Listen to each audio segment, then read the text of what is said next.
Okay, pausing the Fallout 4 playthrough to do some live commentary on the Murderbot Diaries with a new update. Read for me the original summary if that's still there.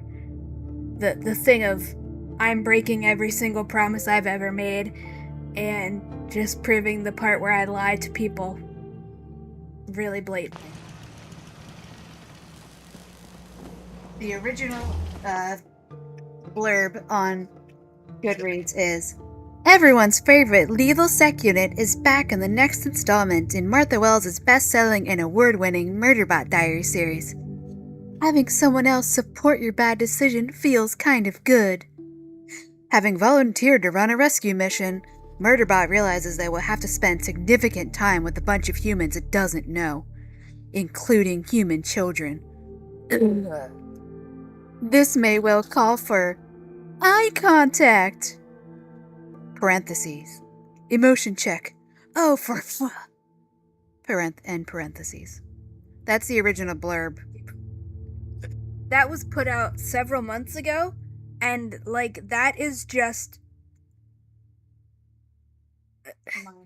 it's mind-blowingly fucking terrible. And for the record, Martha Wells goes around getting paid to give speeches to people who haven't read her books, telling people that this series is so deep and serious. And I must remind everybody that twice now she has promised us that the series will actually do something and actually fucking accomplish something. And 3 fucking times now she has broken that goddamn promise. And then that was the summary that she put out for the book that's supposedly going to be finally keeping the promise of actually fulfilling the basic goddamn promise and premise of this fucking series. That she would actually take the story seriously and it wouldn't just be more random fucking bullshit that accomplishes nothing. Random, yeah. So now a new summary for this shitty book has been put out. So we're gonna listen to what that is right now. I haven't heard it before now. This is brand new information. No idea where this is posted. It was posted to a random Facebook group thing that just randomly gets... because Facebook is full of sponsored content now, like everybody else. It's a screenshot of some website, I assume. Are you ready? Are you braced for this? Maybe something serious will happen and the series will take itself seriously. Don't think it ever will, because that would require her to actually give a fuck about anything she's writing about, and she clearly doesn't. Murderbot is on a mission to rescue Mensa's family in corporate territory. What do you fucking mean, Mensa's goddamn family? She was the president of the entire planet. This is just fucking ridiculous. This is just fan fiction bullshit. It doesn't make any goddamn sense already. It's just fucking ridiculous. It'll probably be completely brand new family members we've never met before and who did not exist in previous books. That's a good point. That's a good fucking point. Say that again. It will probably be completely random, completely brand new characters that we have never met before and have never existed before this book, who will get randomly introduced as being Mensa's super close family who have randomly decided to make a random field trip to the Corporation Rim, even though they live on a fucking freehold planet and have absolutely zero... They have less than zero reasons to go into the Corporation Rim, but some contrived reason will be made for this to be a random side mission of one-shot fanfiction worthy randomness where nothing happens. I will just bet you all right now that there's gonna be even more slaves murdered in this that we're supposed to laugh at and think it's so awesome. Okay. Murderbot is on a mission to rescue Mensa's family in corporate territory. But when it runs into an old enemy, the mission gets much more complicated. An old enemy? Murderbot doesn't have any fucking old enemies unless she's just gonna be making up some fucking bullshit. Do we think it'll be the sex slave that Murderbot freed in that one book and then threatened to murder them if it ever found out they hurt another human being, even in which, includes self-defense because people would just go around raping these sex slaves? And this is supposed to be a morally neutral thing that we accept happens in the setting and don't find absolutely horrific? Do you think it'll be that sex slave? Because that's the only other character I can think of that even remotely would be considered old. It'll just be Arn Neffa again. It'll be fucking some unnamed Grey Chris agent, and then or she will just make up something out of nowhere so that she could pretend that Murderbot definitely has a real backstory that's really deep and has events that happened in it, right? Because she literally doesn't. She's just gonna. I'm guessing she's just gonna make up a person and then Pretend they've been the whole time. I bet it's a former slave who was so evil and wanted to kill their slave owners because Martha Wells is fucking racist and absolutely loves slavery apologism, which is what this entire goddamn series is. As soon as you think about it for 2 seconds. Literally, she had sex slaves kill themselves to protect their rapists, and this is presented as heartwarming. And most people view it that way if they're just going with the vibes the story wants you to do it. It's when you actually think about the fact that, oh, it's not just comfort units, not just this nice little euphemism, it's sex slaves who were in sexual slavery and being trafficked. That's just a fucking neutral thing you're not even supposed to acknowledge is happening in the series in the background at all times. Anyways, I'll just keep recapping the summary as we go in between predictions. Murderbot is on a mission to rescue Mensa's family in corporate territory, but when it runs into an old enemy, the mission gets much more complicated. With hostiles on their trail and traumatized juvenile humans to look after, Murderbot has its handful. One singular hand, apparently, not hands full. One singular hand for some reason. Do we think that means that Murderbot will have become physically disabled due to literally any of the physical trauma it's gone through? Or is that just a fucking typo from this professional fucking publisher who pretends that these things are edited despite putting out a goddamn story that has at least 3 blatant typos and scenes that go nowhere and have nothing to do with anything? And charging people money for the Kindle edition that's like $5. It completely unedited, full of typos, and then actually literally has no ending. It just stops abruptly. There's no conclusion. It just stops. Anyways, I bet you that's a typo. With hostiles on their trail and traumatized juvenile humans to look after, Murderbot has its handful. And that's before they run into pirate raiders, an insurrection, and more rogue sec units! Insurrection? An insurrection? Treated as a bad thing? Wow.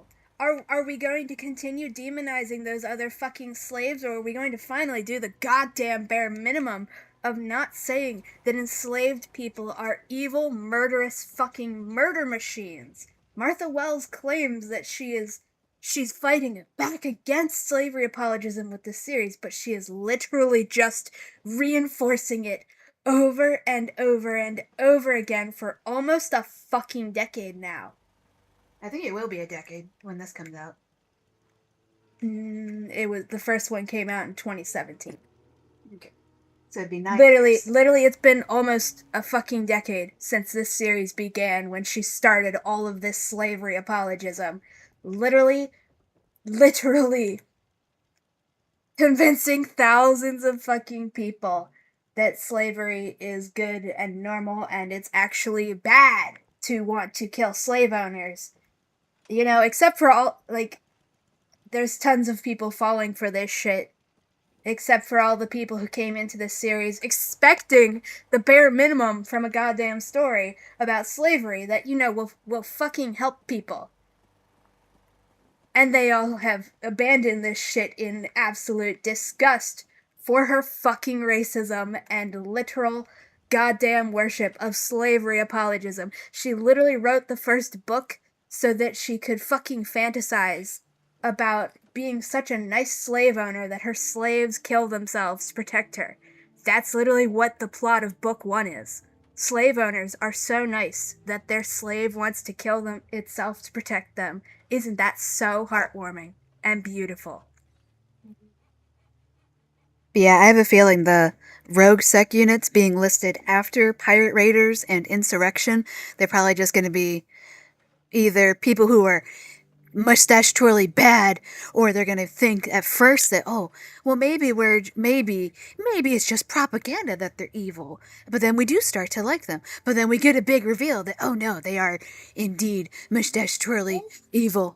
Or we'll do the I don't remember who does this shit a lot, but one thing does this shit a lot where they're like, "Oh, these are people who think they're working for a good cause, but actually their leader is secretly evil and is part of the bad guys that they're rebelling against." So all of these people who thought they were doing a good thing by joining the revolution were actually doing more harm than good.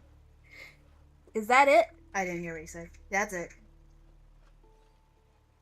People are debating if it's a typo or random. It's a typo because Martha Wells would rather die than make any of her fucking protagonists physically disabled.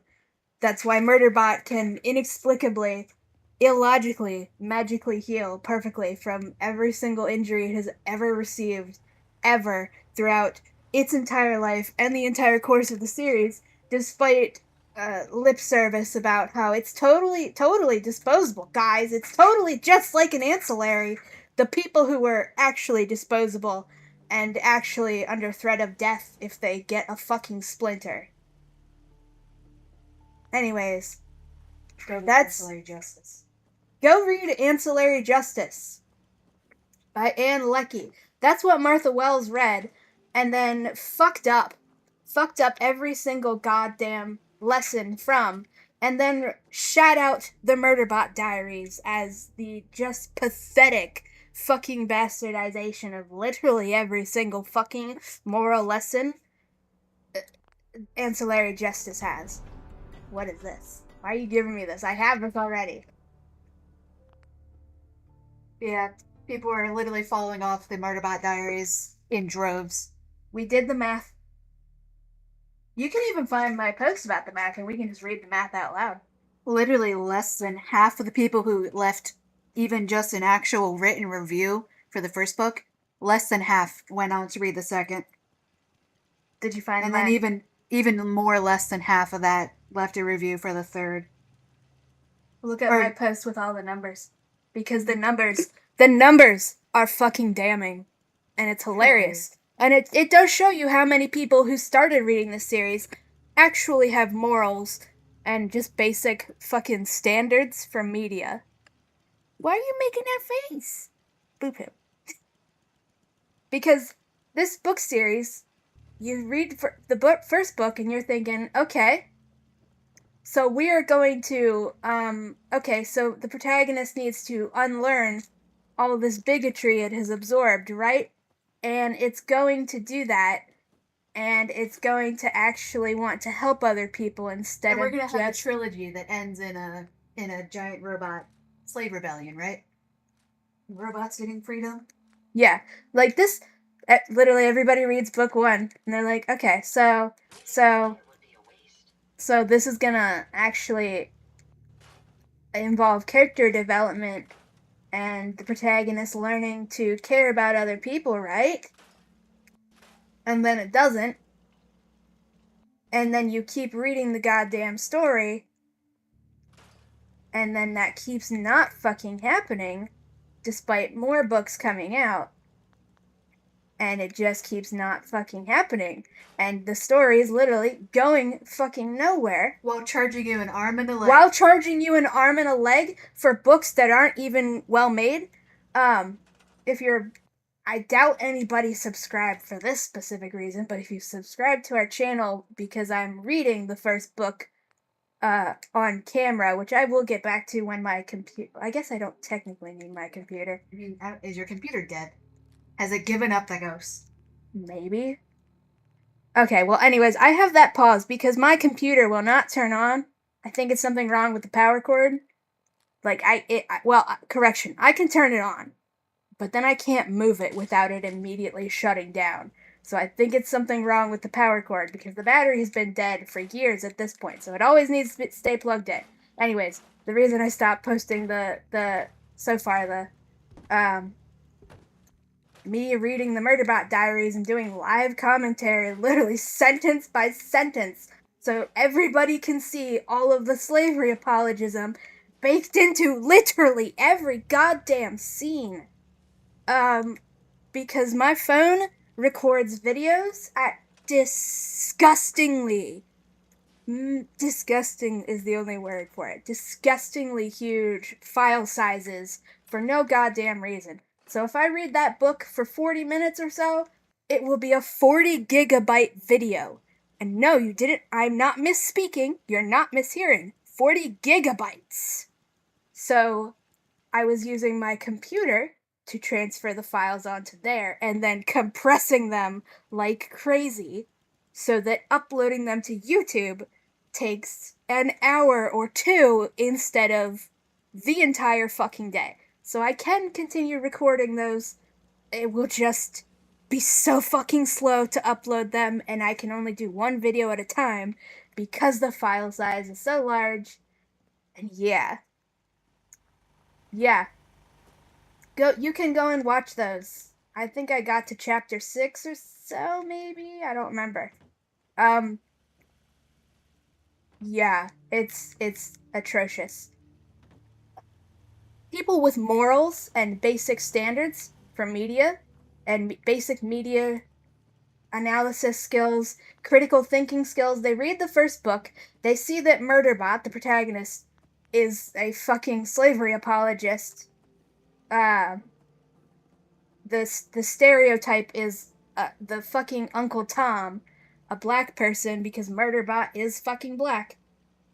I'm gonna kill Martha Wells.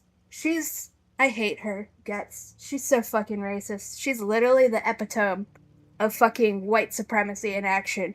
She literally got everybody gave her so much free goodwill for no goddamn reason, because she told everybody that Murderbot is a dark-skinned person of color. She's been telling people that for years, but then as soon as Apple gave her money, include it in the book because Murderbot has absolutely she explicitly refused to actually state this in the books anywhere, so that she can always have plausible deniability. So she gets the goodwill from people who actually care about anti-racism for saying that Murderbot is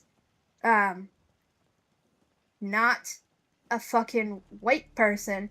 But then as soon as she got offered money, she said, "Oh, okay, you want Murderbot to be played, Murderbot, who is a black non-binary person, you want Murderbot to be played by the whitest white man ever, the literal Aryan fucking ideal?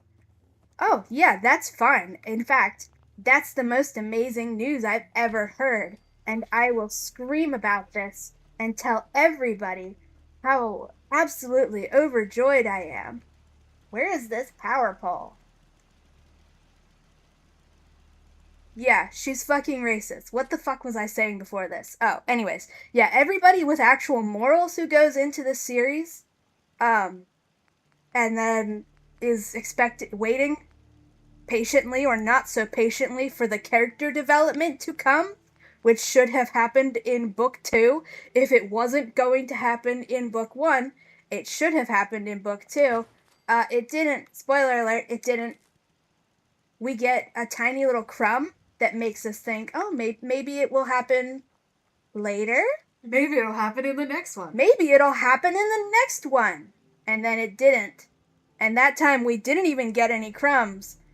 And then it just keeps going until book fucking 7, where our heroes heroically, like it's literally portrayed as heroic, they fucking torture a slave to death by literally ripping them limb from limb while they're still alive, even though our heroes have the ability, without any single fucking problem at all, to just fucking knock this person unconscious. And this person is a slave they're a brainwashed, not even brainwashed. Brainwashed isn't the right word. Brain-controlled. They're a mind-controlled slave who is much more of a victim than this shit than any of these fuckers. But do they simply knock this person unconscious with all of their powers to do so? Nope. They literally rip them limb from limb, and this is a one-liner in the background that we're not even really supposed to notice beyond thinking, wow, that character is so cool and badass. Ha ha ha, that's so awesome. And then we're literally supposed to think that it's awesome and cool for our protagonists, who are always portrayed as morally correct, to fucking torture slaves to death in defense of slave owners. And that's what this series has been doing this entire fucking time. 8 years. 9 next year when this next one comes out. It will be 9 years. 9 years of slavery apologism and white supremacy. What's happening? Oh, okay, I got the wire attached already, I was gonna say. So people who actually give a fuck and have basic morals of any kind, they read book 1 and they're like, okay, that sure was fucking something. But at least that means that, we're gonna have character development in book 2, right? And the character is going to figure out that it needs to go around freeing other slaves. It needs to actually, rescue other slaves, right? And then that doesn't happen. And then it continues to not happen. And the numbers, you can literally see this for yourself. Go on Goodreads and look at the... I don't know where the wire is coming out of this thing. Ah! The numbers are dropping, book by book, because most people who pick up a book about slavery do so with the expectation that the slavery will be fought against and will be the main fucking purpose of the goddamn thing. Because slavery isn't something you take lightly. It's not something you use as fucking set dressing unless you are a racist sack of shit like Martha Wells is. And I don't fucking say that lightly, but she has done so much shit that she is literally just a racist sack of shit, and there's no other word for it. She is the same age as J.K. fucking Rowling. She saw all of the backlash that J.K. fucking Rowling got for her treatment of the house elves and the slavery apologism with them. She has had more than her entire adult life, because she was alive during all of this shit. She has had her whole fucking life to not be as racist as J.K. Rowling. But J.K. Rowling did the house elves bullshit in the 90s.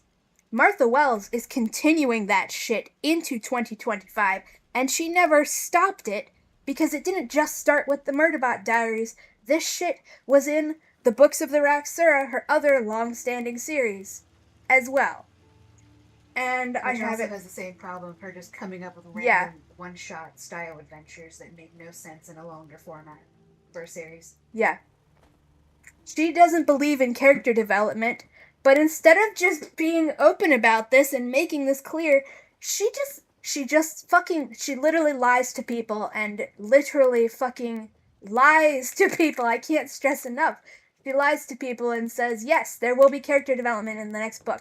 She literally promised everybody at the end of what was, chronologically in publishing order, what was book 5, that the next book would be different. Things would change. Things would finally have a purpose. Murderbot would stop just wandering around at random, going on random fucking side quests. It would finally start doing something real. Start doing the main quest line. Finally start doing the main quest line to help and do something to really help people. That was the main takeaway. That Murderbot... First novel. Yeah, that would... No, we cannot call it the first novel. It's sold as marketed as... That's marketed as a novel, and the first novel in the Murderbot Diaries. It's not a novel, though. It's just a novella with so much fucking shit packed in. As much shit packed in as possible so that they could pretend it's a fucking novel when there's not There's not even enough plot for a fucking short story. That thing could have been done in less than 3,000 words. But it was what the actual plot of that one was. Exactly. Exactly. It's so funny. This series is so badly written and so easily forgettable that even the most diehard fans who are obsessed with it, as soon as they start thinking about the actual thing of the books and the fact that it's not going anywhere, if they just, even the diehard fans, they're like, oh yeah, I love these books when I'm reading them. And when I'm not currently actively reading them, I forget every single thing that happens at every single detail. It just immediately leaves my mind. And people were obsessing over it for years, and then they go find better books to read, and then they come back to review them, come back to review the Murderbot Diaries, and they're just like, wow, yeah, these are not very good. I can't remember a single thing that happens in these. I totally remember this being better than this.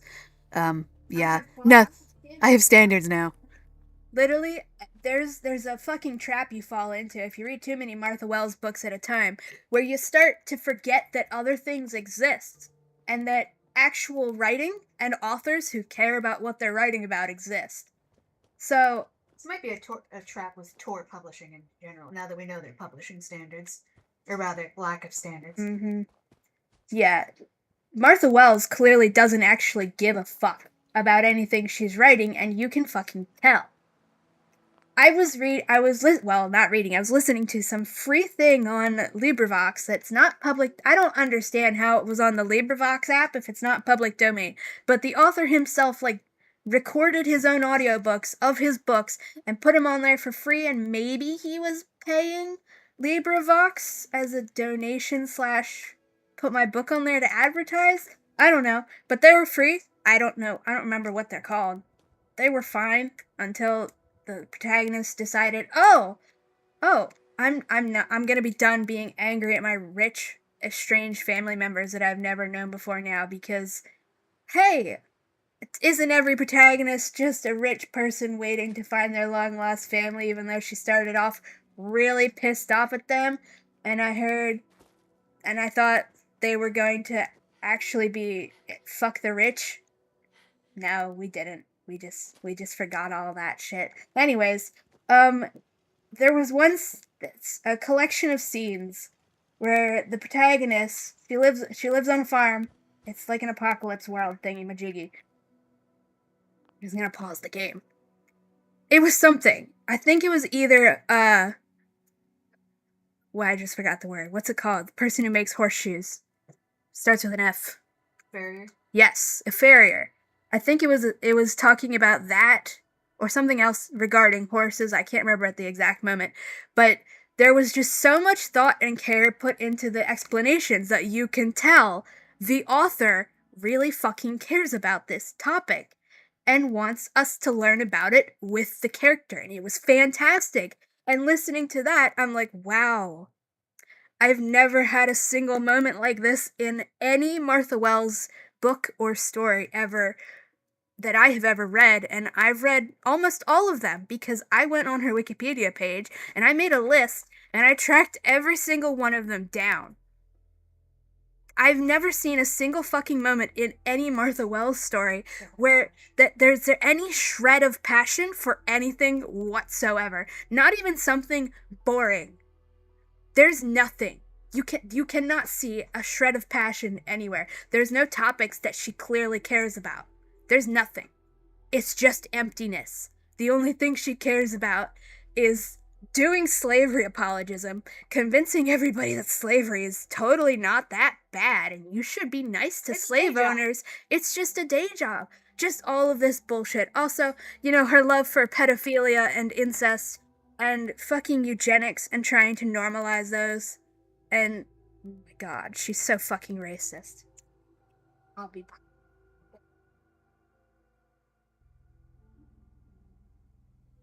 But yeah, if you're still a fan of reading the Martha Wells' books and you're reading a series, even maybe one of her new series, and you expect a book series to inherently have some kind of overarching plan in place for it from the author that justifies it being a series, no, she's admitted in multiple in interviews that she doesn't actually plan out her series.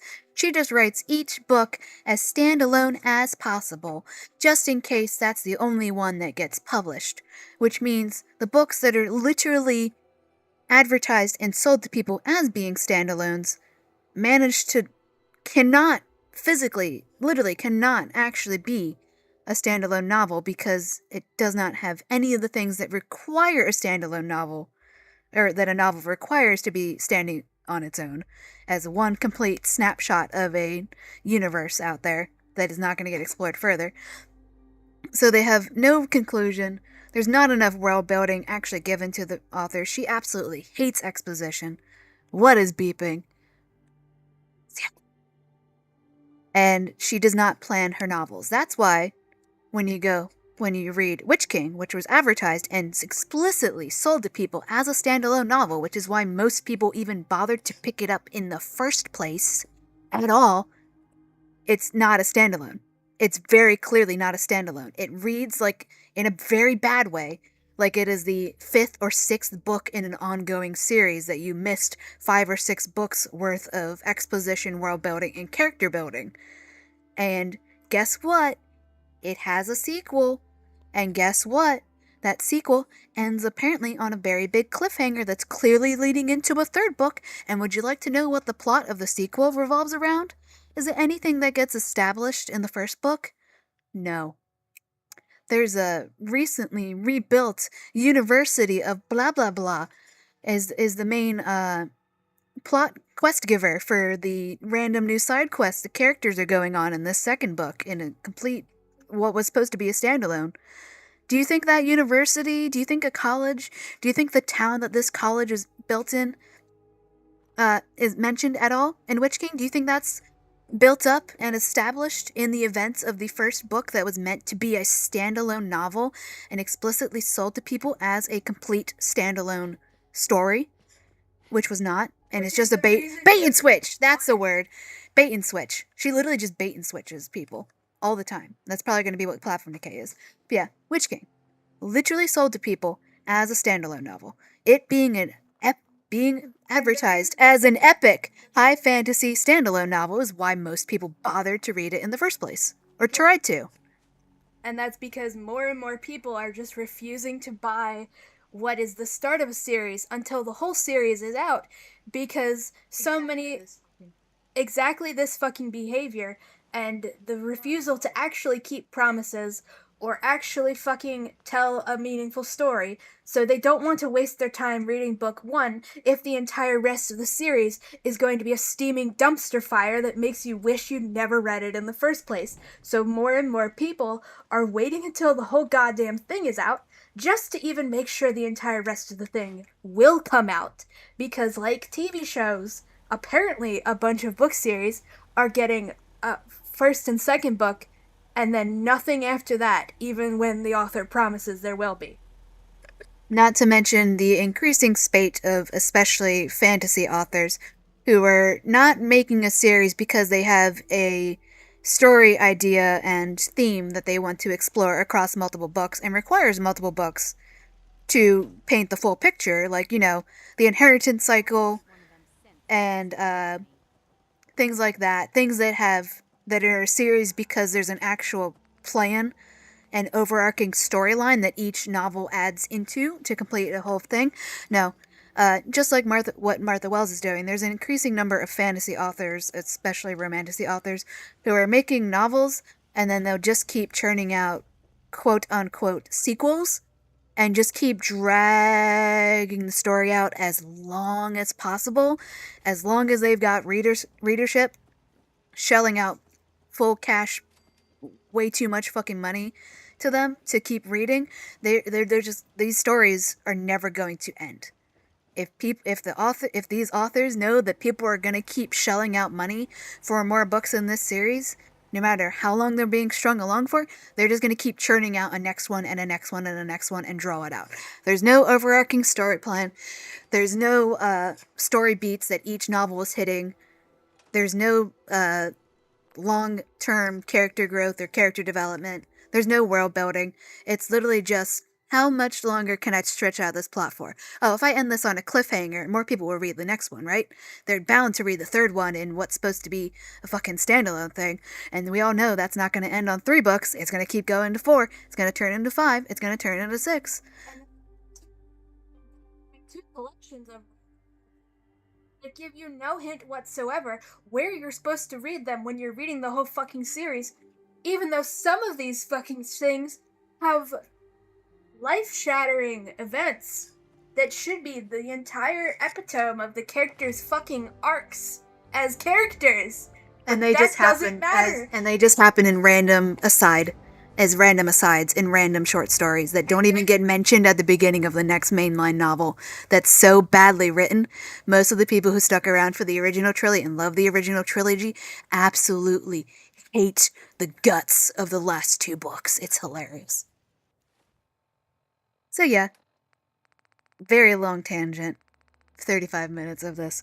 So yeah, if you're reading a Martha Wells story, especially if you're getting invested and you're like, oh, there's totally planning, there's totally going to be character development, there's going to be character arcs, there's going to be characterization at all on page instead of it just being told that this is a thing that this character does in the past. It totally means something. Yeah, don't get your hopes up. Any book series she writes, especially right now, it's literally just whatever random one shot with shit pulled out of literally nowhere, made up on the spot to suit that thing. Even when it completely contradicts everything that came. Even when it completely contradicts everything that was established previously. And like, there's no editing.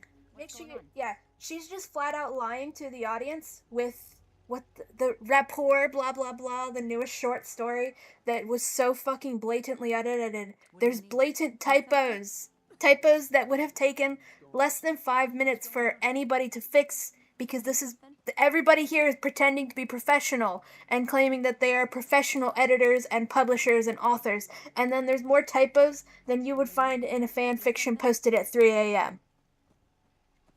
And those typos still haven't been fixed, and they're selling this for money despite the fucking typos that have been there for months now and are probably going to stay there forever. And she's lying to people in this short story and trying to retroactively pretend that the second book in the series had the characters involved growing and changing as people by saying that Art didn't know how to do all of this shit before it met Murderbot. So we can retroactively pretend there was character development there, even though Art was fully displaying all of these abilities when Murderbot first met it, without Murderbot needing to teach it a single fucking thing. She is literally goddamn lying. And hoping that people aren't going to reread the book to realize. And hoping that people will just take it at face value and believe her. Kitty cat, excuse me. Watch out! You're in the way! Let me know if that changes. Come here! She's literally just lying and pretending that she did character development and better basic quality writing when she literally didn't. And she's hoping nobody will notice. Even though it's like a regular thing that these books are so short and so low effort to read that people just regularly go on marathons of rereading all of them. You could read this entire series in probably less than 4 days if you really tried. If you're not doing active reading the way I am in the videos, which this is just... When I'm done this Sim Settlements thing, unless it catastrophically crashes. Save the game. You haven't. 10 minutes. Yeah. When I'm done this thing, I'm gonna continue doing that. I'll have to figure out how to save free space on my fucking phone. You can use my purple phone. It should be shitty enough, but quality enough. Yeah. Never buy a Pixel phone. They literally will make videos. 40 fucking gigabytes for no goddamn reason. Okay, that's all I have to say. Yeah, last thing is, the fact that Witch King was literally sold to people explicitly as an epic high fantasy standalone novel. Literally all of the good reviews for it, even the 5-star reviews, are telling people explicitly, don't go into this thinking it's going to be an epic high fantasy, even though it says that on the back cover and the inside sleeve. This is more like a cozy, slice of life. This is just found family doing little side quests. this is not, don't go into this expecting an epic high fantasy because you'll get your hopes up and you shouldn't be putting too much pressure on the book to live up to your expectations about it being an epic high fantasy. Even though it literally says that and advertises itself as that on the back of the book. That it also says it's standalone. Yeah, the sequel, the main location plot hook thing is that there's a recently rebuilt University of blah blah. You would expect from any competent author who's writing a series who has been writing for decades, who's been writing for her entire adult life and is the same age as J.K. Rowling and has been writing and publishing stories just as long as J.K. Rowling, you would expect that author to know if I'm writing, do you know how to do setup? Do you know how to do follow through? Or do you just pull things out of a hat as needed exactly in the moment that the plot requires it as you're writing your first draft and then not edit setup into that second draft? Do you do a second draft? Do you do a third? There's an acknowledgments at the back of Witch King that are absolutely hilarious, yes. That are absolutely hilarious to read, and more people who are leaving reviews on Goodreads for Witch King are reading that acknowledgement and being, that explains why this is so shit. It's mind-boggling. Mind-boggling. Let's see. Pretty hardcover edition of Witch King that we got on. Even though it's the most generic. Yeah, it's the most generic. The cover for Witch King almost identical to the cover for Queen Demon, because I kept seeing them and thinking that you had Witch King out here because the covers are just the exact same fucking thing. Because they have exactly one generic idea, and they're just gonna keep doing that.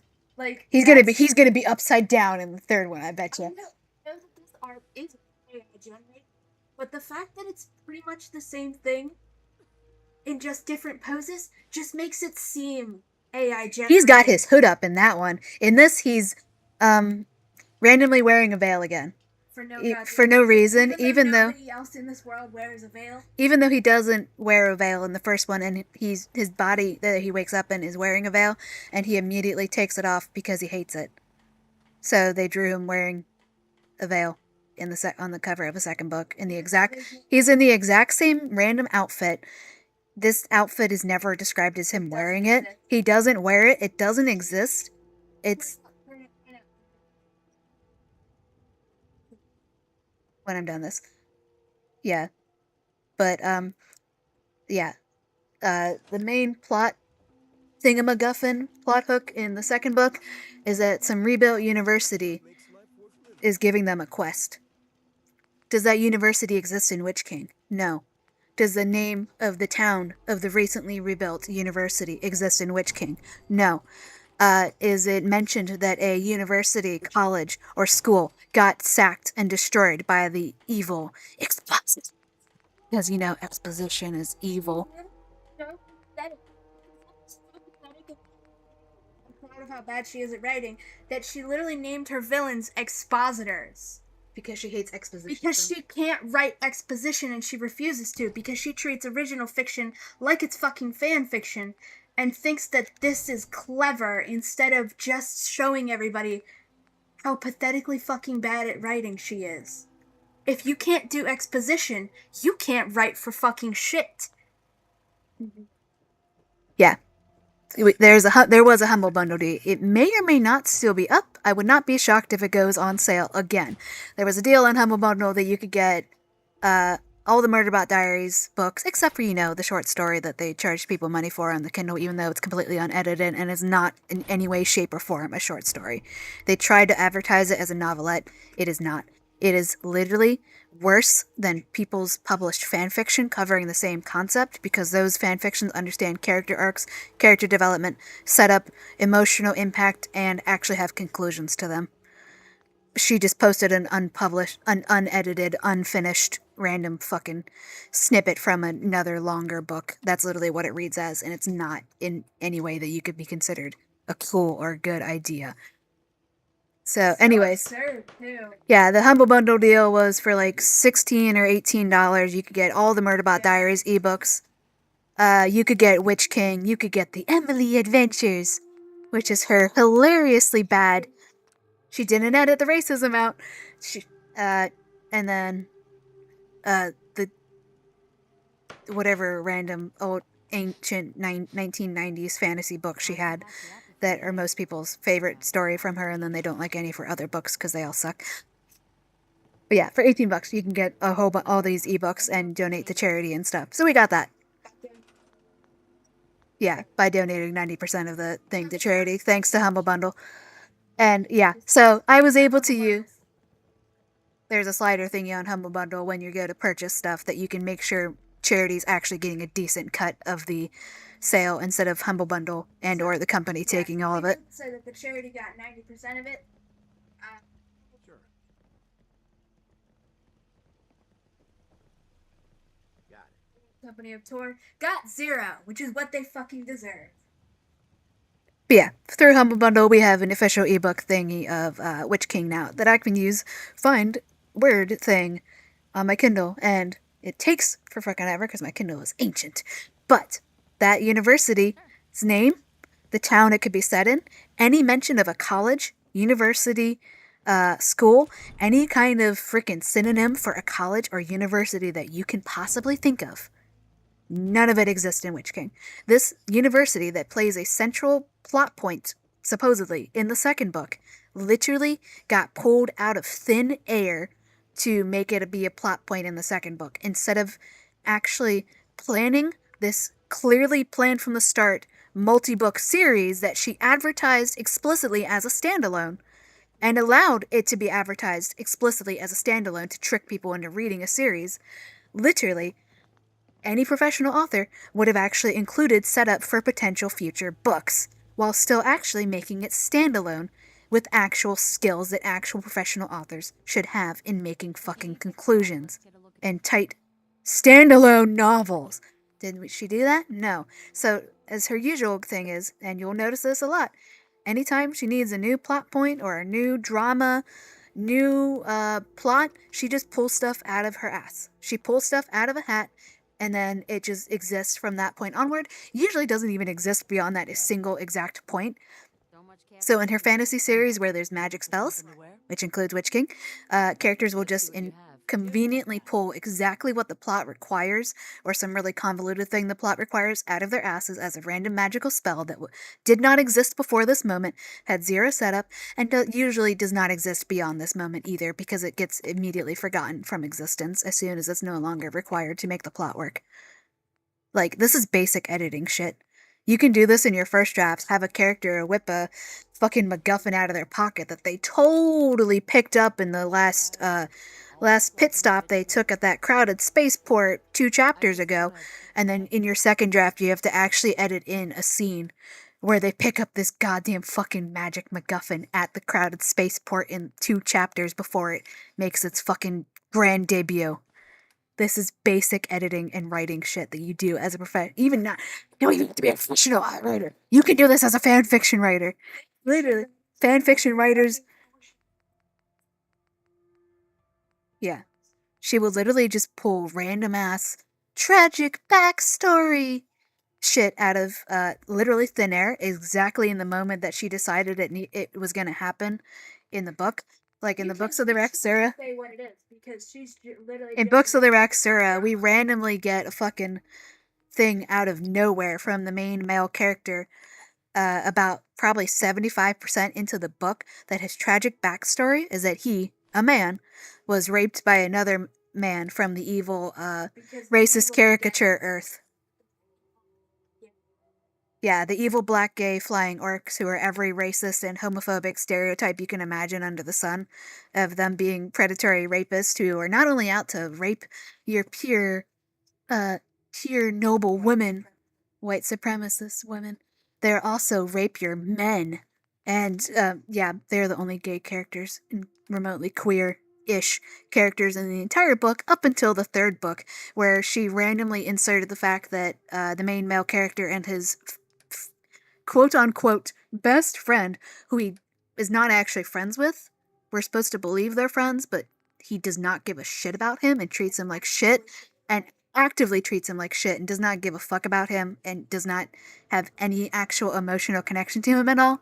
He's just the side character who happens to be there for most of their adventures because a guy, of course, has to be there. Excuse me.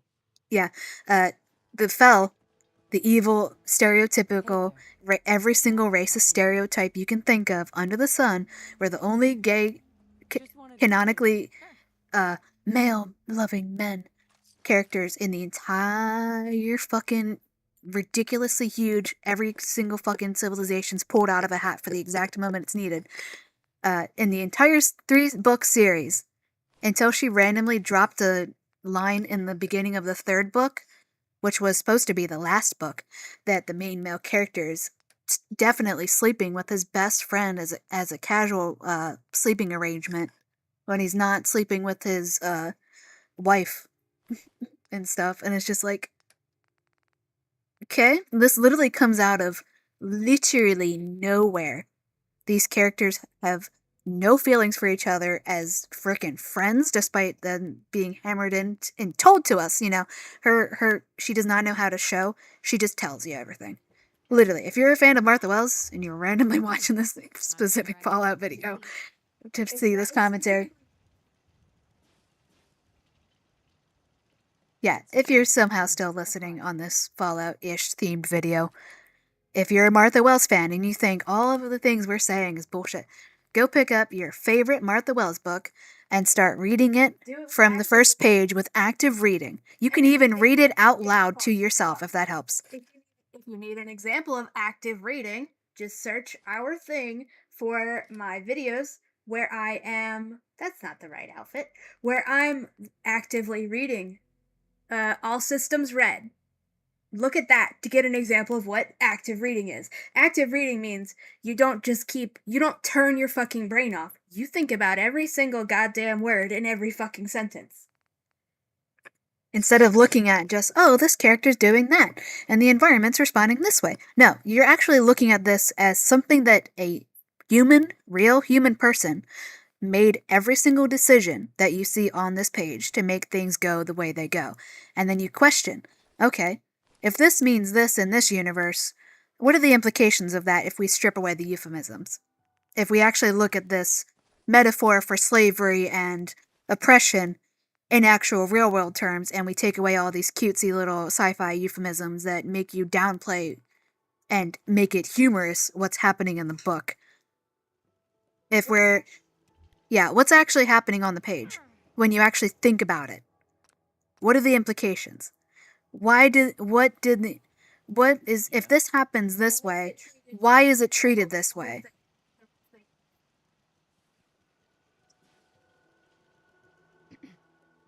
Yeah, look at all the decisions being made by the author and ask yourself, why was it written this way? What does this mean in the context of the larger series where we know X, Y, Z? What does it tell us about the characters, and what does it tell us about the author? What kind of biases are on display? What could be some of the background that makes the person write this way? What does it mean if slavery is just treated serious only when it happens to the main character, but also it happens to the main character completely off screen and in the past, and we're supposed to like the people that are currently enslaving it in the book because they're nice people. And when those people treat it like absolute, like, horrifying levels of inhuman garbage, why is that downplayed and glossed over so that you don't even notice it because the author literally wants to convince you it's not a big deal at all? And you just instead think, oh, that's kind of mean, but it's going to be funny because they're going to realize this is a nice person and they'll treat it nicer, right? Right?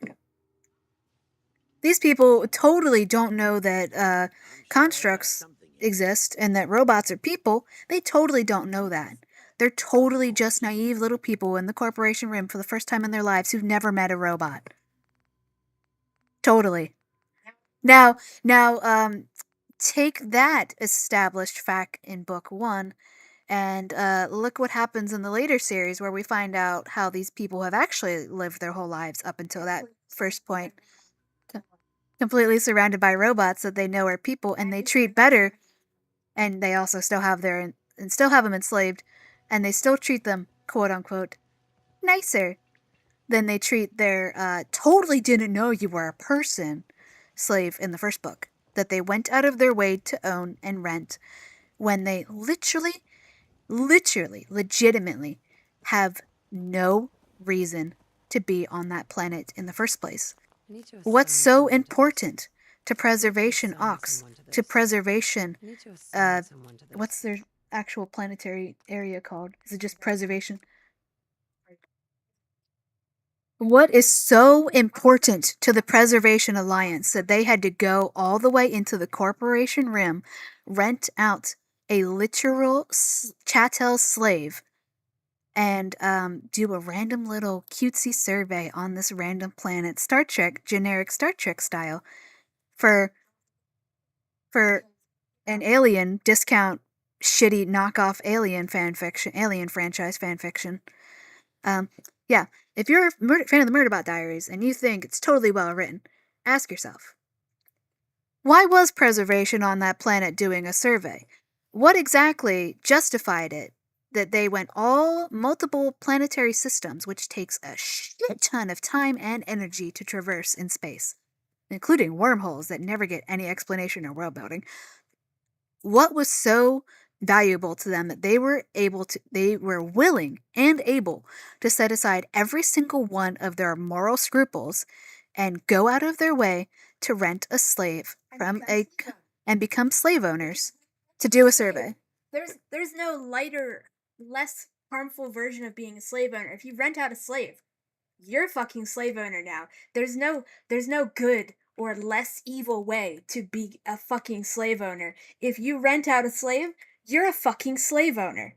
You should rather die than rent out a slave. And they weren't even there to do this shit under the guise of renting out a slave, only to stage a giant fucking rescue. Which is the bare minimum. Yeah, ask yourself what exactly they were on that planet for that was so important. The entire president of the fucking planet.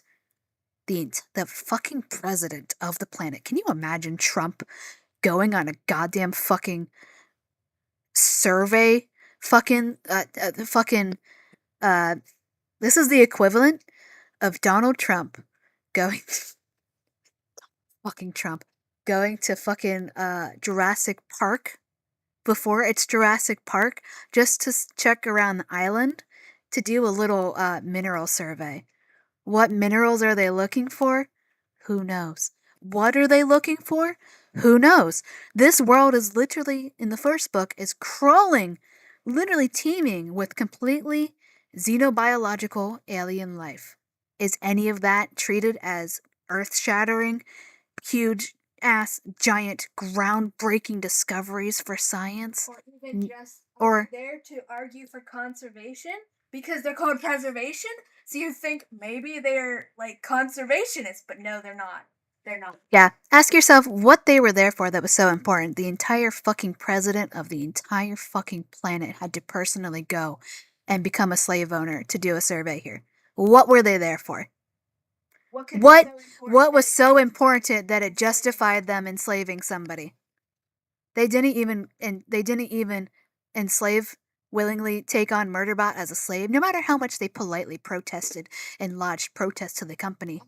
Off screen, of course.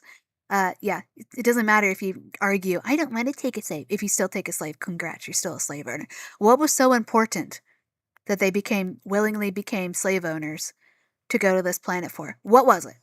What was so shatteringly important? What justified the entire president of the entire fucking Preservation Alliance becoming a personal slave owner and going to this planet? What was it? Tell me. Legitimately, if you're a Murderbot Diaries fan and you think the series is well written, tell me what they were there for. What justifies slavery in their minds? Why did they lie and manipulate their slave into thinking that they never met a robot before and didn't know that robots were people, when their entire fucking thing is literally built on the slave labor of robots that they pretend are people? Their entire economy. They're framed by the narrative of the story as communists, utopia, where people don't have to work. And they're literally just using sentient robots as slaves. The reason everything is free is not because it's a socialist utopia. The reason everything is free is that they use slave labor in the form of robots and don't fucking pay them. So yeah, that's the parting line for you guys. And if you've never read the Murderbot Diaries, I do encourage you to pick it up at your local library just so you can actively read it with your brain turned on and analyzing it, or just watch the videos. Take the long way around, the very rambling way. You can get it at most libraries. Yeah, just I actually encourage people to at least read the first one, actively thinking about what the messages in this book actually are, as opposed to what the vibes of the book want you to believe they are. Because more people need to actually talk about it. More people are. People are seeing all the rave reviews, picking up the book and being like, wow, that was a lot of nothing. That was mediocre. That was race. This is literally just fucking racism. It just has a cutesy vibe painted over it. But yeah, anyways, the very last thing I'll say is Witch King, the thing that was advertised and explicitly sold to people by predatory publishing tactics, advertised as standalone, is not standalone. The sequel is so bad. Within literally a week of the novel officially being published, I got a copy on eBay, brand new, used, and it's not even just a brand new used edition of the book that came out a week ago. Somebody was so desperate to not have this on their fucking bookshelf anymore that somebody sold their physical advanced paperback advanced reader copy. It's hilarious. And not only that, not only do I have an extremely rare advanced reader copy that was sent out in advance to people for them to read and give feedback on, that would hopefully be incorporated into the final product. Not only did I get that for, I'd say they were selling it for about $15. It was a thrift books, I think, which helps with like charity and stuff, and then $5 shipping. So it was originally sold for less than half of the published brand new price, which is like close to $30 or more. I think it actually is $30 or more. It's already on sale because nobody wants to buy it. Not only did I get that as an advanced reader copy as a physical book, used immediately as soon as it was legal for them to sell a used copy of this book. It's not even the only single fucking goddamn advanced reader copy that's on eBay. Somebody else is trying to sell theirs for like, I think $50. Like, these people are so desperate to forget that they even attempted to read this book that they are selling their advanced reader copies on eBay. Usually for cheaper than the actual full price of the book. That's how bad this book is. That's how bad this sequel to a quote-unquote standalone is. I have literally never, ever in my life seen advanced reader copies for sale on eBay of a book. Let alone a book that so many people had literally in the reviews, they convinced themselves that they had liked the first book, and then they tried to read the second and they remember, oh, no, I actually hated the first book. I just thought after reading it that maybe I was being too hard on it. No, I'm trying to read this next one. Oh, boy, is it bad. I'm not even going to try to finish reading this. It's so bad. So yeah, Queen Demon by Martha Wells is so bad, people are desperate to get rid of their advanced reader copies, which is literally unheard of. I've literally never seen an advanced reader copy for sale for any book. Let alone twice within 2 weeks of the book officially being published. And they're not even signed. That's the funniest part, is that people are just desperate to get rid of these things and get space for better books on their bookshelves. So yeah, that's it. If you'd like to read books critically and actually think about what you're reading, I do encourage you to read any of her books, just so you can see how bad they are. Every plot point gets pulled out of a hat. You can see the racism for yourself. You can see the fucking goddamn fucking cash grab. You can see the pedophilia. Goddamn fucking obsession with romanticizing and supporting eugenics casually throughout a book. It's really something. And I hope, and like, especially if the next Murderbot book, again, randomly is just a random fucking side quest adventure of randomness that doesn't actually advance the main plot of the books. even with the premise of more rogue sec units and an old enemy. Oh no, look at that. It means they're probably all gonna die horribly.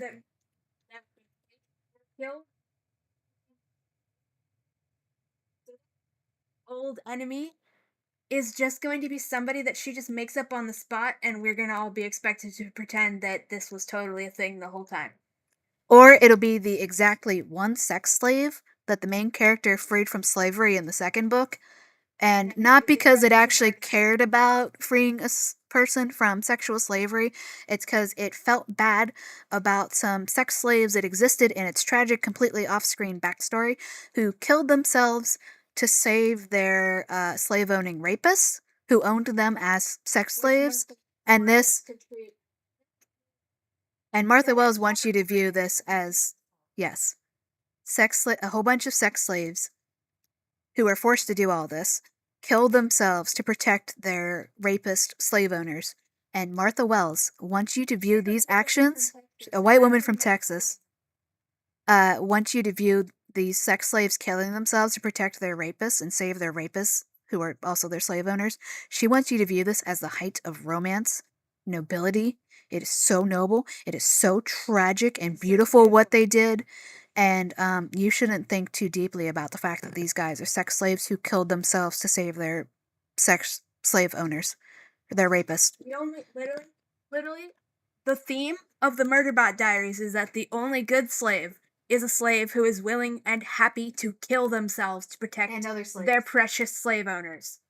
Literally. Don't forget, also happy to kill every single other slave they come across. Which is what these Murderbot has literally been viciously murdering other slaves since book 1, and the entire goddamn series and the author wants you to think that this is awesome and cool and the only option because the other slaves are evil, literally just blatant anti-black racism, slavery apologism. And when the main character does free a slave, like the single person in book 2, it immediately follows up freeing this person with, "If you find out you've hurt a human, I'll find you and I'll kill you." Even though everyone views you as a walking sex commodity and you're under danger of being raped by any random person who decides they want to. Yeah. Even though your literal means for existing before now is to be a fucking sex slave, and that everybody views you as an acceptable fucking sexual object. Yeah, if I find out you've ever hurt any human, ever, I will hunt you down and I'll destroy you. Yeah, so that's probably going to be the old enemy that shows up again in book 8. That I can guarantee you that, because that's the only character who can even remotely exist as an old, quote unquote, old enemy. And it'll probably just be, demonizing slaves who go around actually doing the work of freeing other slaves and having any concept of solidarity, especially with the multiple rogue sec units.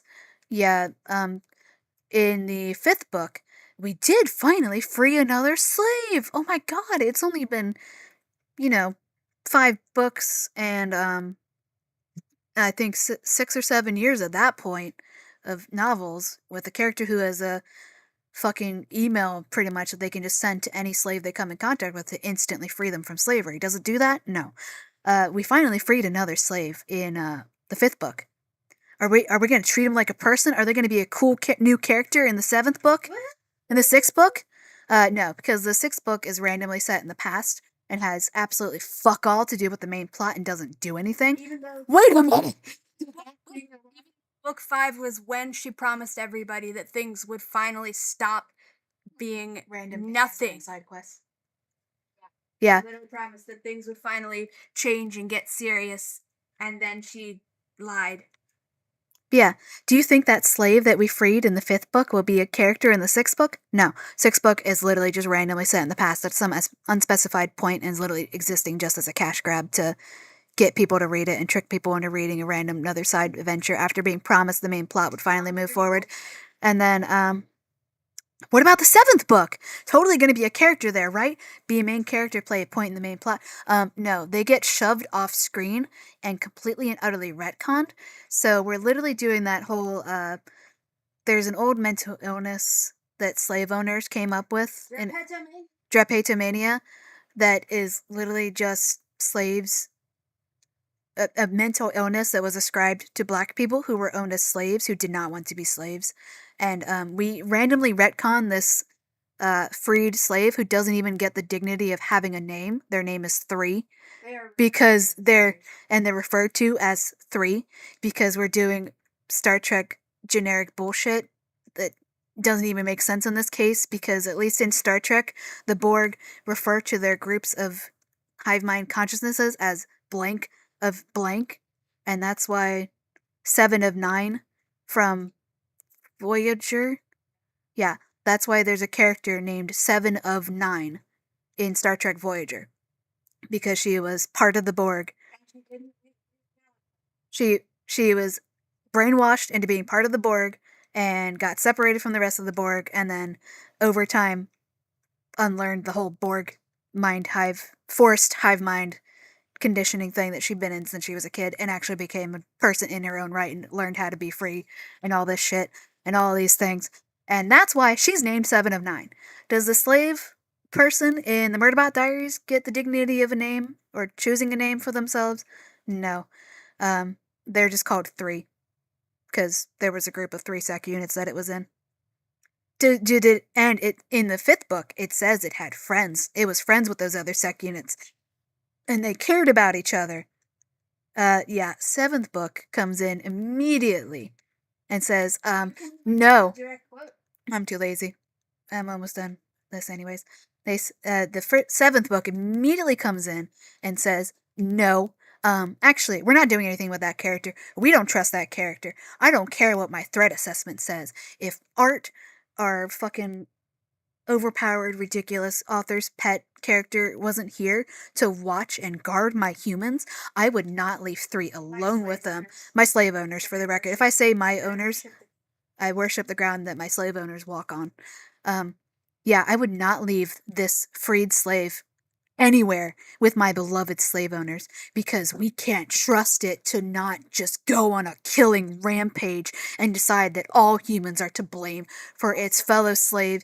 All slave owners deserve to die because of what happened to the slaves it was friends with, the fellow enslaved people that it actually had a relationship and empathy with. Because guess what? Guess what? We're retconning and assuming out of literally nowhere and spouting as word of God directly to the audience. Guess what? We don't know if that character was actually just projecting a parasocial relationship, a delusional parasocial relationship with those 2 sec units that it was teamed up with. We don't know if it was actually had any kind of friendship with them. It could literally have just hallucinated every single thing of that. There was no way to verify if slaves can actually have relationships and community and care about each other, because we have brain killing chips in our heads. Don't you know? That means you can never ever trust anybody around you. You can never have any kind of solidarity. You can't have any kind of community. You can't have anything with your fellow slaves. So, yeah, we're just saying that the slave that we freed 2 books ago, we're just telling you, the audience, oh, no, they can't be a character, they can't do anything, because they're actually just a delusional, scary, evil psychopath who could burst at any moment and go on a rampage, killing all these poor innocent slave owners. And at the same time as we're telling you, the audience, this, it's when one of these nice slave owners is asking, hey, have you considered you could free that other slave who's on that transport ship? Have you considered that? And then the main character explains, well, they're not all going to be like 3, and then directly tells the audience via the narration directly that no, word of God, literal word of God, that slaves who are not the main character cannot be trusted to be slave. You can't trust any freed slave who's not under the control of a brain-killing chip to not go on a murderous rampage at the drop of a hat. They must be. That Martha Wells is literally so fucking racist that she is absolutely shitting on the one source of goodwill that anybody has had to defend her with against these, basic accusations of slavery apologism. Because everybody points at 3 and says, look, But Murderbot did finally free a slave. No, it didn't. That was a completely separate character. Murderbot would have fucking murdered this person. And this is the one fucking point of goodwill Martha Wells has earned this entire goddamn series.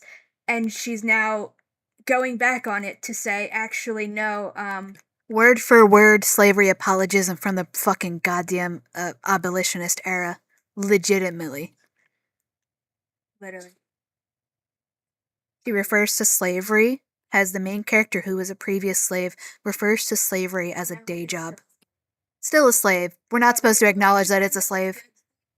Because these are quote-unquote nice slave owners. Now, ignore the part where even after they supposedly found out it was a person in book 1, their first actions were to not give it any medical attention at all, not Abandon it to die. literally abandon it to fucking die in the goddamn helicopter, despite it also on the way to bleeding to fucking death.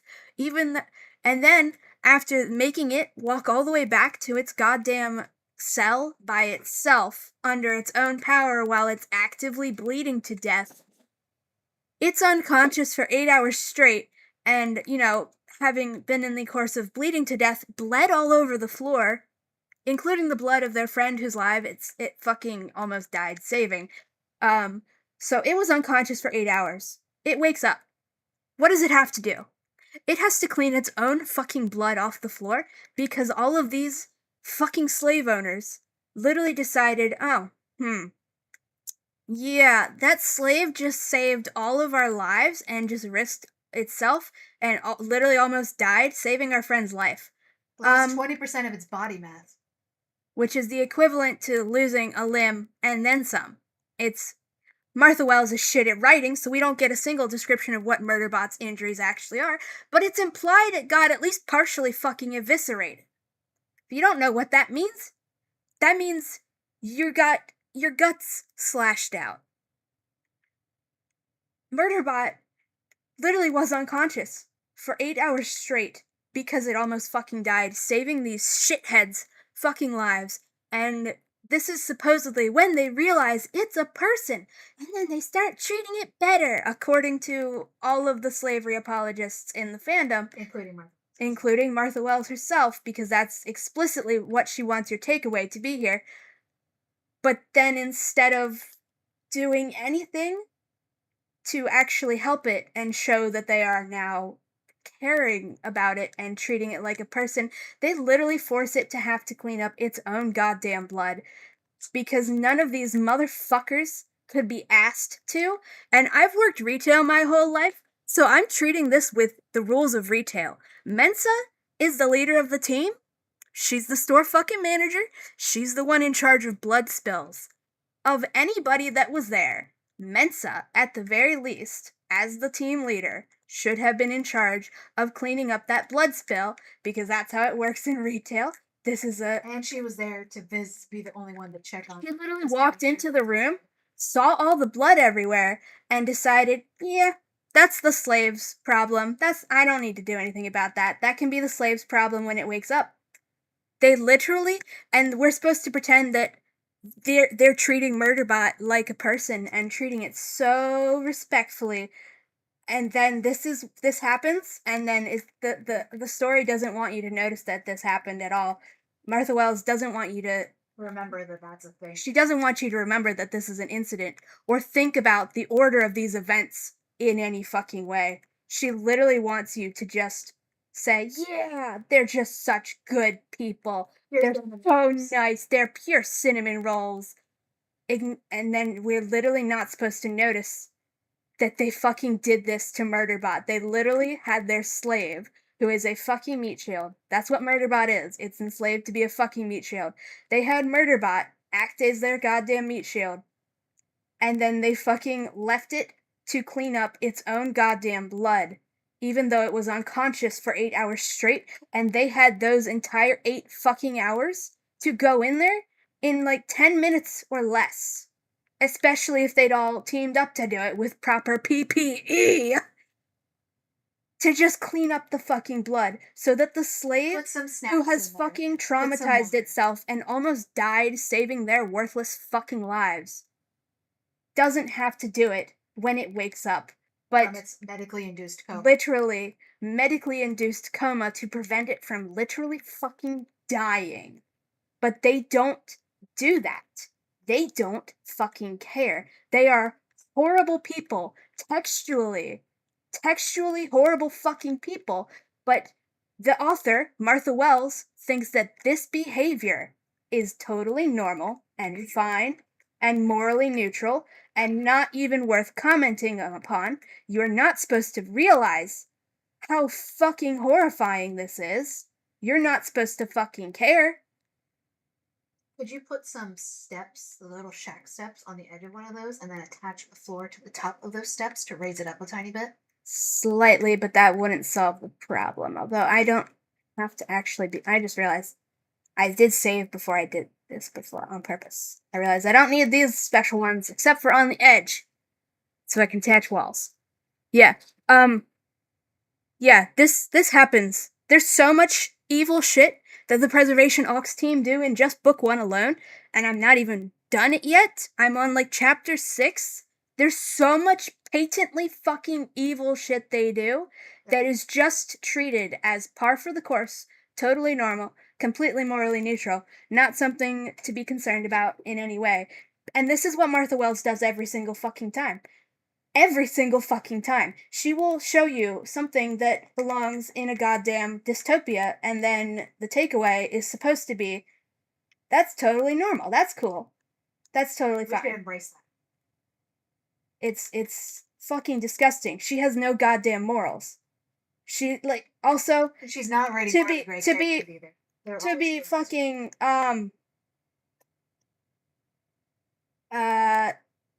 relevant, her newest story is called Data Ghost, and it's a fucking pro-abortion story. pro-life. Not pro-abortion, pro-life. It's an anti-abortion story, and we're supposed to just agree with the anti-abortion metaphor and think that it's awesome. And that made me realize I decided to look up if Martha Wells has ever commented upon abortion or reproductive rights at all, considering the times we're living in, and I can't find a single goddamn mention of it literally anywhere. So she is probably, quote unquote, pro-life, aka anti-abortion, because how old is she? She's 60s. How old? She's in her 60s, and she literally just in 2025 published a fucking anti-abortion story. Not just anti-abortion. It's not even if you willingly consented to having also sex. It's literally so ableist. There's an entire caricature person of someone with Down syndrome. There's no specificity anytime there's anybody who's clearly neurodivergent in her works. It's always just neurodivergent in the way that makes you quirky and relatable and cute. Quirky, relatable, and cute to her in particular. Like, oh, just forgetting how to eat. That's the only Forgetting to eat sometimes. And having some cutesy social anxiety that's relatable. There's I just read, I went on a whole tangent, a mini book reading tangent, because I read Blit, B-L-I-T, by David something or something Davids. Look that up. B-L-I-T. Something David or David something. It's free online. There's 3 stories in the little mini series. And one of them mentions a whole bunch of books that inspired the series, so I decided, okay, this was fun. I'm gonna read all the books mentioned here. And then I did. And you know what? When I read Macroscope, you know what's crazy about Macroscope? That the protagonist is neurodivergent and socially awkward. And you know what happens because he's socially awkward? He says things that are socially awkward. He's awkward socially. He will make comments that are really weird and have nothing to do with the current conversation, because he was literally daydreaming and imagining a completely fucking different scenario. So he will just say something, and then everybody stops and stares at him because he's a fucking weirdo, because he's socially awkward and neurodivergent. And you know what I realized while reading this and seeing this happen multiple times, to the delight of me? Martha Wells loves saying that her characters are socially awkward and have social anxiety, but then they never actually do anything that's awkward socially, because that would mean that they're not absolutely glowing, perfect little perfect things of perfection. She doesn't want her characters to ever actually do anything wrong, including actually saying anything awkward, socially awkward, to alienate their peers. Unless it's the main character being an asshole because it's framed as being funny and cool and the characters love them despite them being an asshole. That's not neurodiversity, though. That's just her being fucking weird and deciding to write a scene how it's good to torture prisoners in 2023 is when she fucking published that. It's like, Good to what? torture and dehumanize prisoners Yeah. in front of children and teach children to dehumanize and be fine with torturing your enemies graphically in front of them for no reason. Yeah, you know. Anyways, the moral, the moral and plot of Data Ghost, published in 2025. Don't know when it was written, but assumedly 2025 because it's got all the hallmarks of everything bad and worse. The plot, the metaphor, the anti-abortion metaphor is if you are raped by a family member, this is set, it's goddamn fucking apparently set in the Murderbot Diaries universe. If you were raped by your family and forcibly impregnated, and you want to you run away from home and hop in a fucking, let's say, a tractor trailer, hitchhiking with the tractor trailer team who are hauling some cargo and stuff, and they just make various pit stops across the U.S. or whatever. You were raped by a family member who actively mocks you and says you're going to die horribly in childbirth. Yeah, you're raped by a family member who actively mock you and make fun of you and say you're going to die horribly in childbirth whenever you give birth to this child that you were you were knocked unconscious and raped by your family. Run away from home because obvious reasons. And then you hitchhike with this duo of truckers who, it's a mother and, no, it's not even specifically a mother. It's a man who is a caricature of people with Down syndrome, who is described as being a cute little teddy bear and has to literally described as a cute little fucking goddamn teddy bear when he's a full grown ass adult. And he exists to be nervous, play some video games, and then fall asleep when he's supposed to be on watch and be in a scene that they suffer the fucking gas. Anyways, and you run away from home and you hitchhike with this trucker duo, one of whom is an ableist caricature of a man with Down syndrome that's trying to paint itself as a progressive character diversity thing, but it's literally just an ableist stereotype. And yeah, and you tell the woman, the mom of this ableist caricature of someone with Down syndrome, hey, I need to get an abortion. I was raped by my fucking family and forcibly impregnated.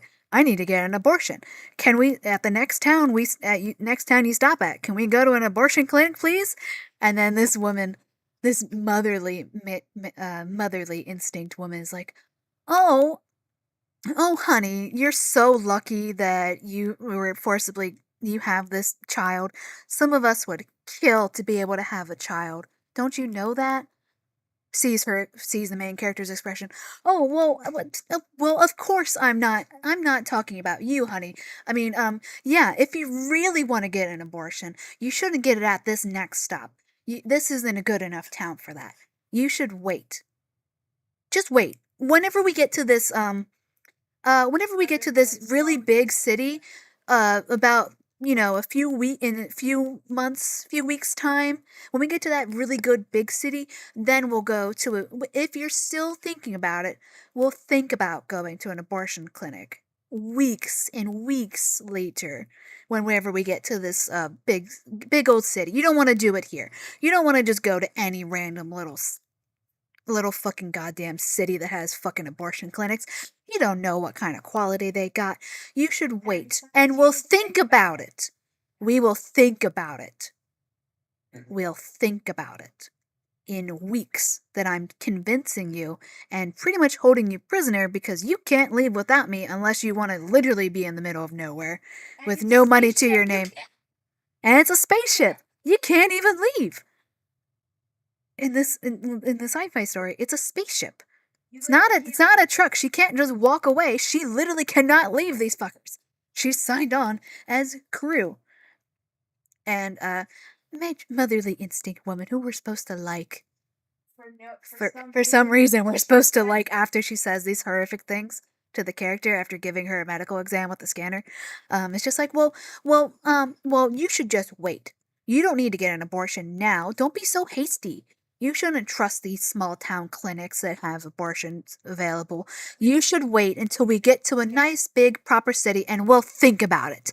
Which literally, textually, that I'm going to spend every waking moment in between convincing you not to go through with it and shaming you.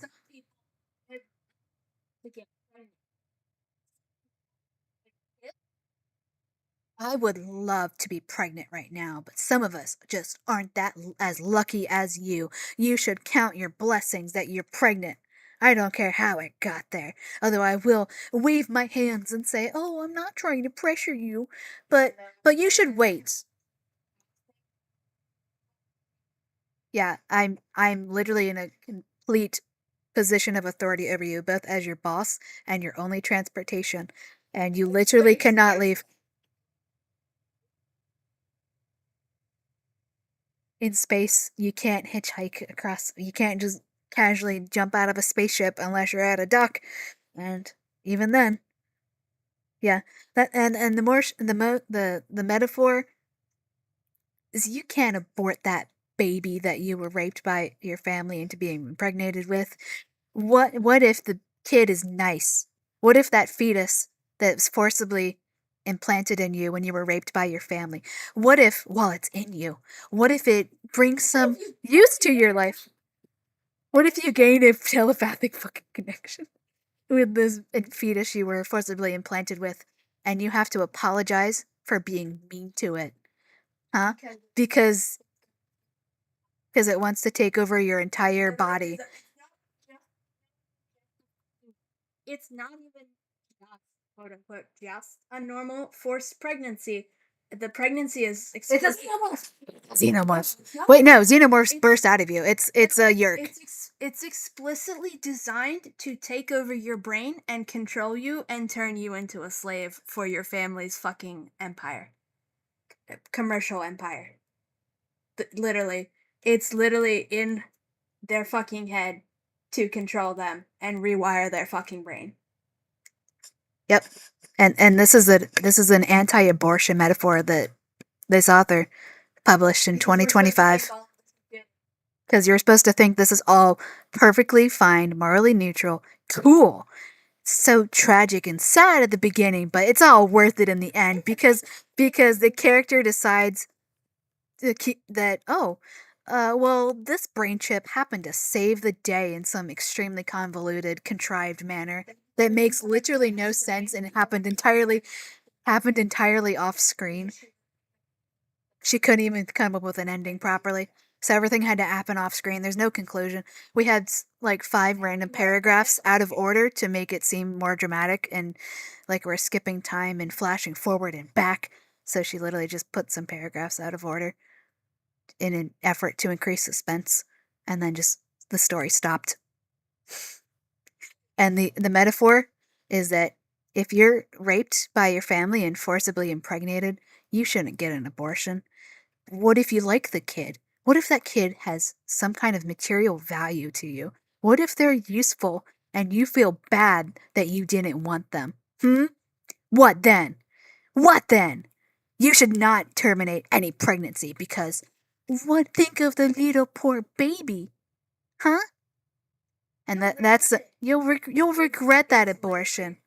And she published this shit in 2025 during the fucking second Trump administration, and she has never ever ever said a single word anywhere online that has searchable text about reproductive rights or the right to an abortion. She is literally, and she's a white woman from Texas who has actively, viciously refused to unlearn any of the racism taught to her racism and white supremacy and blatant slavery apologism taught to her by the Texas school system, and she is now literally Which she's been out of for over 40 years. more than way more. And now in 2025 she's doing propaganda against abortion very blatantly, while the right to an abortion is under attack. And this is when she decided, I'm gonna write a story about how abortion is bad and you shouldn't get one, because some people would love to be able to get pregnant, literally. Anyways, that's it. Bye bye.